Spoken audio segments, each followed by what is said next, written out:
La institución a la que yo pertenezco, generalmente cuando ingresé, todas están en la calle Londres, en el centro. Club Unión en el centro. Es que generalmente la vida, para mí Santiago es el centro. Pero ahora todas las instituciones se han ido hacia los barrios altos. Yo no tengo dinero para poder tener que pagar taxi, o porque hay lugares que no llega la locomoción colectiva. Pero hoy día se gana el loto usted. Me lo voy a ganar, pero hasta el momento. ¿Y qué Ya, pasa si? claro. ¿Qué pasa si por casualidad no me lo gano? Bueno, discúlpeme, siga por favor. Bueno, Sí. entonces, ¿qué ocurre? Le cuesta movilizarse. Movilizarme y pagar almuerzos caros, cuotas altas. Pues tengo que retirar, desgraciadamente. Retirar, porque yo hago vía más hacia el centro permanentemente. Y es una de las cosas que está pasando con la gente anciana. ¿Y qué sugiere usted? Bueno, ¿Subsidio? para mí el ideal es que todas estas instituciones tuvieran sucursales en el centro, pero lógico. no se puede. No, eso- O que uno estudie, reemplace e incluso forme nuevas instituciones y sobre todo que se dé cuenta que lo que no me está gustando de Santiago, estos guetos. Uno va a una población modesta, oiga, con todo tipo de problemas, delincuencia, problemas de locomoción, problemas de relaciones sociales, una cosa terrible, cómo vive, bajos salarios, bajas jubilaciones. Por otro lado llega a barrios altos, superabundancia. Por lo tanto, cuando se tiene superabundancia, se tienen más obligaciones. ¿No basta con los impuestos? Pero hay obligaciones también de carácter moral. No, yo no puedo estar criticando a que gente en las poblaciones jóvenes que a los 21 años, 22 años nunca han trabajado, se dediquen a la droga e incluso hagan portonazos. No es que yo lo justifique, está malo, es un delito. No, se trata de Pero comprender. mucho más grave si en el barrio alto, en Vitacura, por ejemplo, se hacen cosas parecidas y tal vez peores. Yo lo vi en televisión, señor, ¿Una discoteca? de una discoteca salían los jóvenes, pero totalmente borrachos, peleaban, con la diferencia que ellos quedan impunes. Desgraciadamente. Y en el barrio alto estamos preocupados los portonazos, está grave los portonazos, está grave los robos, pero también hay que preocuparse de esto, cómo la juventud está actuando. Gente ya tiene 25, Está bien, pero 24 ¿qué rol años. tiene el Estado? Usted dice que la No, culpa es de no, los que más tienen. No, Cuidado, la culpa es es que yo- primero es la familia. Don Hugo, yo vengo llegando a los países nórdicos Sí. y uno ve cómo ellos definieron los países nórdicos como sociedades del conocimiento y le están dando las herramientas del más alto nivel a todos sus ciudadanos para que puedan competir de mano a mano, ¿cierto?, con los mejores jóvenes de todas partes del mundo. Claro. Y en Chile, en términos de educación, y ustedes lo saben perfectamente porque son docentes, no se está haciendo eso. ¿Ah? No se está Hay que haciendo tener eso. cuidado, o sea, hay un rol del Estado que es Por mucho más supuesto. importante que el rol que puede asumir la clase media o alta en ciertos No, sectores. pero en primer lugar es el rol de la familia. El rol de la familia. ¿Pero qué porque familia? Si el 50 y tantos por ciento por de eso los mismo, niños nacen ahí fuera. está Ahí el tenemos un problema. elemento, por ejemplo, tú lo estás señalando. Ese es un elemento. El rol, bueno, además no es necesario que sea un tipo de familia, pueden haber otros tipos, pero en general el rol de la familia. Y en segundo lugar, el rol de la autoridad también. En el sentido, señor, que la Absoluto. represión, yo le voy a poner un caso, la represión por los delitos debe ser más grave en la gente rica que en la gente pobre. Es más grave que yo haga una colusión empresarial a que haga un portonazo. No andemos con cosas ¿Cuál es aquí. su visión de los ricos? No, el rico, yo respeto al rico. Respeto, pero no puedo aceptar la falta de honradez en el rico. Claro. Yo no puedo, señor, que legítimamente estafadores. ganen es perfectamente Claro. lógico y bueno, pero que lo hagan a través de colusiones, a través de uso de datos Las pirámides que pirámides y cosas estafaron al raras, medio mundo. y que cuando van a cometer una infracción dice, hacen el cálculo de costo y beneficio, Eso. voy a ganar 100 millones de pesos, ya, pues, pero van a cobrar 15 millones de pesos, multa, ya, pues, Y que lo cuando hago. los pillan los mandan a hacer clases de ética. De ética, otra cosa ridículo, ridícula, ¿no? ridícula. Entonces, ese asunto, yo no estoy de acuerdo. Yo creo que aquí que no existen leyes para los cuales al empresario que comete delito no sea debidamente castigado con cárcel, que no valga la irreprochable conducta anterior. Porque si yo mañana robo un banco, nunca más voy a Es reincidir. imposible que ocurra eso, don Hugo, porque ellos son los que financian la política. ese es otro tema. Este es otro tema. Entonces es muy difícil Este es otro tema. Pero, y si financian la política, no, es que, también ellos dicen para dónde tienen que ir las leyes. Pero es Usted que fue diputado, lo sabe perfectamente. Pero en tiempo mío no era tan claro. ¿Quién lo financiaba usted en la política? En primer lugar, vamos a decir mi padre, primero que nada. Nunca nadie lo financió en los 33 años parlamentarios. Por eso teniendo una buena situación, terminó mala situación. Se rascaba con sus propias uñas. El caso personal mío, que yo no tenía fuera que me ayudara mi padre y algo que portaba yo, era otro sistema. Por ejemplo, vamos a poner un caso. Tulagüen, donde es la familia suya. Grandes el barrio de Karen y Tulagüen. Bien. Amigos míos, agricultores, bueno, el Partido Liberal era defensor de los agricultores por doctrina, no era que fuera. Claro. Bueno, decía, mire Hugo, tengo que quedar las proclamaciones nomás. Del trabajo aquí nos encargamos nosotros. Ese tipo de cosas, la ayuda era el trabajo. Perfecto. Entonces teníamos nosotros en la cuarta región 40 o 50 personas distinguidas de la sociedad, incluso de buenos ingresos económicos, que eran los que administraban todo. Y uno, al menos yo, iba a las proclamaciones. Entonces, en el fondo, y si algún día, una vez un señor me ayudó, pero ¿qué hizo el caballero? Te voy a ayudar con 50.000 pesos. Sacó el libreto de cheque personal y me lo 50. No hubo factura, no hubo nada. Claro. O sea, era la ayuda, no era el hacer negocio con la ayuda. Por supuesto. Que me pudiera comprobar mi conciencia, que nunca me la compró nadie. Qué bueno que puso Tulagüen ahora en el tapete, porque es un pueblo que es muy bonito, que es cordillerano, al interior de Lo llaman Shangri-La. Claro, está a 6 horas a caballo de Calingasta, Argentina. Estuvo ahí, estuvo con mi tío, Gabriel Álamo, que era un opositor ahí. Políticamente éramos diversos. Claro. Y había un cabildo abierto y tuve la dificultad, todo colectivo de este señor. Y después se termina el asunto. Bueno, ahora, y quiero volver ahí. Tendré que ir a Ovalle, que son 2 horas. Sí. Y se me acercó don Gabriel Álamo, se llamaba. Sí. Oiga, me dijo. Hermano de mi abuelo. Sus amigos no lo van a invitar a almorzar. Así que venga a almorzar conmigo, me invitó a almorzar. Y que me dio, me acuerdo, esta versión por la década del 60, un vino Correa Rasbis del año 41. Eso me acuerdo perfectamente bien, muy bueno. Y después fue al profesor de uno de sus hijos también. De Fara, sí. Y nos hicimos grandes amigos, a pesar de ser adversario, que él era radical. Era radical. Yo quiero meterte, ¿no es cierto?, en un tema escabroso, ¿no es cierto?, porque tú además eres teólogo. No, el problema, bueno, termino. El problema actualmente es la manera como se financia. Porque en primer lugar se financia hacer negocio con el financiamiento, claro. No pagar el impuesto, no pagar esto otro. Segundo lugar, no se tiene ningún tipo de reglamentación. Ahora hay una reglamentación mayor. Y tercer lugar, se abona el pago que se ha hecho. Yo creo que es uno. El no extremar sanciones en contra de los que cometen delitos en materia económica. Eso es cierto. Eso es la palabra. Pero yo quiero ver un poco más la contingencia, sí. Porque tú además un hombre muy inteligente, muy capaz y me gusta que estás muy bien informado. Sí. ¿Cómo te afectó a ti toda esta situación que está pasando hoy día con los desastres de las denuncias que hay sobre abusos sexuales, igual algunos pueden ser ciertos y otros no? No me digan nada. Delito judicial no en la familia, veo que hay muchas cosas que no son ciertas, sí, no. Hay otras cosas que son ciertas. En la iglesia. Un dolor, ¿En la iglesia? Un dolor sí, inmenso. Estoy hablando de la iglesia. Un dolor inmenso. En realidad nunca me lo imaginé. No, yo tampoco. Yo estuve dentro. Pero hace 20, 30 años atrás no se hablaba de esto. Por eso, además, hay cosas, por ejemplo, que yo estaba estudiando. ¿No vio nada de eso? En el siglo XVI, por ejemplo, ocurría, ¿quién intervenía? La Inquisición, que era un tribunal para herejes, pero en estos casos intervenía en casos de pedofilia y cualquier cosa. Y ustedes saben que la Inquisición era un tribunal que no tenía mano blanda. Pues ahí está, se solucionaba rápidamente. San Pedro Damiano, al comienzo del siglo XV, ya denunció en una obra que se llama Sodoma estos hechos. En realidad eran, pero en menos proporción, no solamente en menos proporción. Pero ese ha ocurrido siempre en la sociedad por lo demás. Pero la proporción me permite un detalle, la Santa Inquisición, yo y mucha gente, a lo mejor por ignorancia tenemos una visión negativa de la Santa Inquisición. ¿Usted le ve algo positivo? ¿Que castigar a los pedófilos? Es No. El problema positivo de la Inquisición es el siguiente.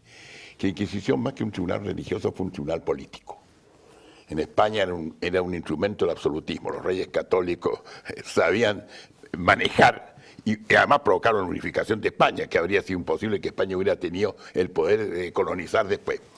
La Inquisición, además, también se dice una leyenda negra. Había debido proceso aunque la gente no cree. Sí, pero había una cosa económica detrás, porque Claro. la persona, ¿cierto?, que estaba sancionada, se le quitaban todos los bienes de él, su familia, toda su parentela. Entonces la iglesia por ahí, perdóname. ¿Sabes por qué pasaba eso? Pues, No. Interesante, Eso para al comienzo, quedarse con los bienes. al comienzo Sí, pues. pasaba por lo siguiente. Hay un caso de cuando expulsaron a los judíos en el año 1492. El ministro de Hacienda y Reyes Católicos era judío. Se convirtió. Pero su hermano no.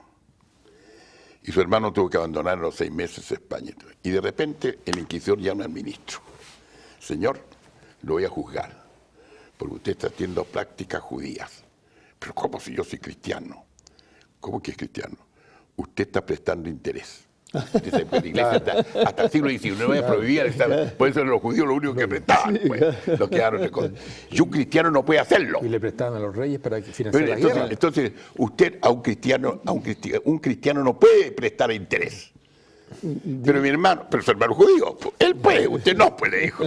Y por eso, o sea, en el fondo, y enseguida había eso que 100.000 personas murieron, no se calculan más o menos. Se calculan que los muertos no excedieron de 5.000, 6.000 muertos en hoguera exactamente. Sí. Y además otra cosa, la tortura es lo que más me interesa. Fue terrible. Había que hacerlo con un procedimiento especial porque el abogado podía oponerse, entonces hacía un prejuicio y se le examinaba, puede tener la tortura.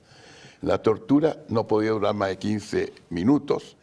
Y una sola vez al mes, por eso eran largos no era todo, o sea, yo no estoy aprobando. No, pero hay una leyenda estoy negra pensando al que respecto. brutalidad, estoy pensando, nada más. Exactamente. Pero había protocolo, dice usted. Había protocolo. No era tan brutal como... No era tan brutal como la gente dice. Pero no, acuerdo que pero anda a ver los instrumentos de tortura. Había una pirámide efectivamente de fierro, Por en la favor. cual a la persona, a lo mejor usted sabe, no sé, Sí, la encerraban ahí. no, la subían desnuda y la dejaban caer en la punta de la pirámide y la destrozaban. Sí, no, digamos. estoy hablando cuando pues, había unos sarcófagos Con clavo. que lo colocaban con clavo, por favor. Eso es eso no está en la horrible. Inquisición, eso es otra cosa. No, en la cultura. Existía en la cultura, pero en la cultura laica. O sea, por ejemplo, en Transilvania, por ejemplo, está la Virgen, que se llama una Virgen con clavo. Entonces, apretaba, Usted, cosas así. como ex sacerdote, ¿cree que el ser sacerdote está en línea con lo natural o es antinatural? Mire. Entendiendo que Sí. están por el tema del celibato, ¿cierto? Ya. Y porque en el fondo, a mi juicio, si Dios los hizo con aparatos reproductores, porque ellos quieren perfeccionar la obra de Dios a través del celibato. ¿Hay algo ahí? ¿Cómo Interesante lo la maneja pregunta, usted? mire. En primer lugar, vamos a aclarar un punto. ¿Y cómo usted manejó el celibato tanto tiempo? ¿Cuánto tiempo fue sacerdote usted? Bastante, como digo, 12 años. ¿Cómo manejó su sexualidad? Como mejor podía. Es simpático. Por una razón muy sencilla. La castidad, el voto de castidad, solo es posible sobre la base de la unión con Dios a través de la oración. El hecho de que se rece el oficio divino, que se medite y que permanentemente el auxilio espiritual es indispensable. Yo le voy a dar a usted la contestación que dio el cardenal Rugamba, africano, cuando en el concilio un cardenal alemán le preguntó por cómo el caso de los africanos que acá hay. ¿Usted cree que los africanos no podemos guardar castidad? Dijo, sí, pues señor, si es Dios el que permite esto, es Dios el que da la fuerza para esto, no la fuerza humana, estamos de acuerdo. Por eso es que ahí se ve. Ahora, en cuanto a lo natural o no natural, Jesucristo guardó castidad. Los apóstoles, con excepción de Pedro, que era casado, también. Ahora, el celibato sacerdotal no es fundado por Jesucristo. Así es, para nada. Sino que se estableció, empezó en el siglo IV en el Concilio de Elvira en España y se fue consolidando a través del tiempo. O sea, no al incluso en la Iglesia Católica Apostólica Romana Oriental, de rito que obedece al Papa, igual que los ortodoxos, pero los ortodoxos no obedecen al Papa, también pueden admitirse sacerdotes casados. Voy a ser imprudente. ¿Cómo usted manejó la sexualidad en ese periodo? Bueno, Es coloración. Si quiere me echa acá, no tengo ningún problema. No, nada, coloración. Coloración. Oye, en un programa... Aunque la Pamela Díaz siempre ha dicho de que le miento, que yo digo una cosa, no, coloración. Se hace lo posible. Claro. Se Oye, hace lo yo posible. quiero agregar algo, perdóname, porque esto es muy importante. Pues, En otro programa tú dijiste otra cosa, ¿cierto? Que la iglesia en esa época tenía también un prostíbulo para sacerdotes. Claro. Ya, Sí. ¿Y qué? ¿Pues ¿Felipe II fue? No, fue lo siguiente. ¿Qué papa fue? Alfonso X el Sabio, Alfonso X, ya. en las partidas coloca Alfonso que el X. sacerdote que mantiene barragana, o se mantiene amante, que sea fuera del territorio de su parroquia. O sea, en el fondo yo siempre he creído que el celibato para el cura secular, no para el religioso lo ha tenido siempre, incluso entre los griegos y los árabes igual. El celibato, o sea, es para los religiosos. Los curas seculares o diocesanos, como llamamos los de parroquia, se pueden admitir personas casadas al estado sacerdotal, pero si enviudan no pueden casarse de nuevo. Por eso alguien dijo que nadie cuida más a su mujer que un pope ruso. Bueno, y además, incluso como entre los diáconos casados que conocemos aquí en Chile, si enviudan no pueden casarse de nuevo. Bueno, lo que pasa es que fueron muchas razones económicas. Porque ¿qué pasaba cuando había dificultades matrimoniales? Cuando había adulterio de por medio y situaciones económicas. Porque pasa un problema. Las demás religiones siempre al cura lo mantienen. Los judíos, por ejemplo. Sí. Y los ortodoxos igual. Bien. ¿Ustedes creen que los católicos, como conocemos los católicos, nosotros van a mantener al cura? Decir, no, pues padrecito, no tengan este colegio que es muy bueno, vaya al de más allá que es más barato a sus hijos. ¿Cómo son los católicos? ¿Cómo somos? Los católicos, yo le voy a decir después cómo somos, pero se lo voy a decir primero, esta es la razón. Y yo creo que algún día ya se están mintiendo ya sacerdotes casados, anglicanos, episcopalianos que se hacen católicos. Yo creo que a la larga se va a admitir a ciertas personas que sean casadas, que sean sacerdotes. Ahora, ¿cómo son los católicos? Se cuenta que Oscar Wilde, el gran literato inglés, ustedes saben su carácter, saben por qué estuvo preso. ¿Bien? Dicen que era un crápula, en realidad lo era. Bueno. 2 años antes se convirtió y se hizo católico, de anglicano se hizo católico. Entonces una señora en la calle en París lo apostrofó como el colmo, señor Wilde, que una persona como usted, inmoral, es un crápula y todo, se ha hecho católico. Por eso, señora, me hice católico. Porque para los buenos hombres basta ser anglicano. Para los malos hombres como yo es indispensable ser católico. Por lo tanto, ¿cómo son los católicos? Los católicos son pecadores. ¿Y quién no? Pecadores. Pero ¿qué pasa con la religión católica? Tiene una virtud entre todos. Rechaza el pecado, es terriblemente respetuosa, pero siempre es misericordiosa con el pecador. Le trata de levantar siempre. O sea, en el fondo, el pecador sigue valiendo mucho. Por eso la Iglesia Católica no va a morir nunca, porque el católico siempre está dispuesto a perdonar. Yo creo, fíjese, que usted está diciendo una gran verdad.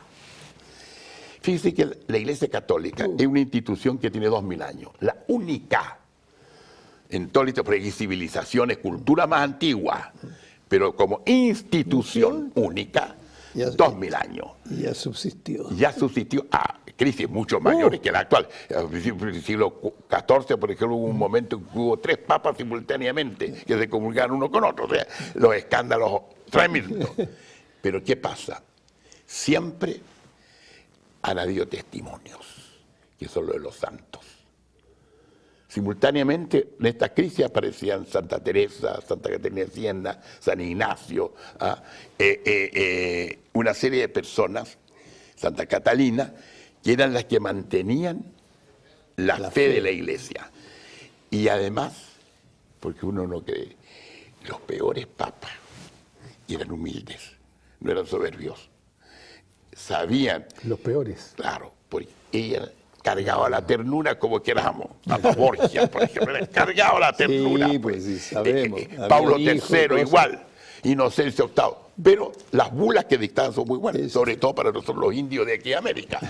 Pero hay casos, por ejemplo, el Papa Borgia, Aquí enseñaba la unificación de España, el anuncio en tiempo de los reyes católicos.